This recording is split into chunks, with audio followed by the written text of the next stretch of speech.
avec BNCI, groupe BNP Paribas, la banque d'un monde qui change. Faisal Tedlaoui.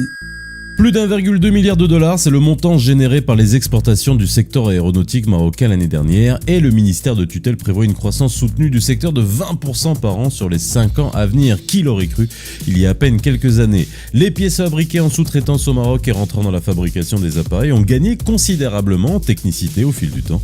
Et la question est de savoir si dans le futur, le Maroc sera capable de profiter du transfert de technologie et pourquoi pas d'avoir son propre avion. Utopie ou lointaine réalité? C'est la question que j'ai posée à Ali Seddakhri, directeur des industries aéronautiques au ministère du Commerce, de l'Industrie, de l'Investissement et de l'Économie numérique. C'était au Marrakech Air Show. C'est quoi le futur? Le futur a déjà commencé aujourd'hui au Maroc. Cette deuxième phase de l'aéronautique, il y a eu une première phase, ça fait maintenant à peu près un peu plus de 15 ans qu'on fait de l'aéronautique, mais il y a une accélération sur ces dernières années, notamment dans le cadre du plan d'accélération industrielle. On a obtenu un vrai succès, une première entreprise à capitaux marocains qui va être un fournisseur de rang 1 de l'industrie aéronautique. Ça, c'est la première victoire vers l'avion marocain. Une entreprise qui va fabriquer des tubes et des canalisations, qui doit venir équiper des grands avions de grands avionneurs. On ne peut pas en dire plus parce qu'aujourd'hui, ce sont des contrats qui sont en passe d'être signés. Mais en revanche, on a une entreprise à capitaux marocains.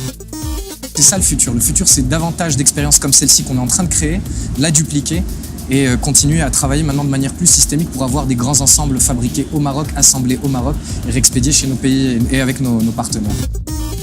Vous pouviez, à un moment, c'est vrai, effectivement, comme ça a été le démarrage de l'activité aéronautique au Maroc, envoyer des pièces, faire des petits traitements, un peu de polissage, etc. pour réexporter à très faible valeur ajoutée qui demandait quand même une certaine technicité. Aujourd'hui, on n'est plus du tout dans cette situation au Maroc. Voilà, retrouvez Osez l'avenir sur la page Facebook BMCI comme d'habitude. À demain. C'était Osez l'avenir, le magazine de l'innovation avec BNCI, groupe BNP Paribas, la banque d'un monde qui change.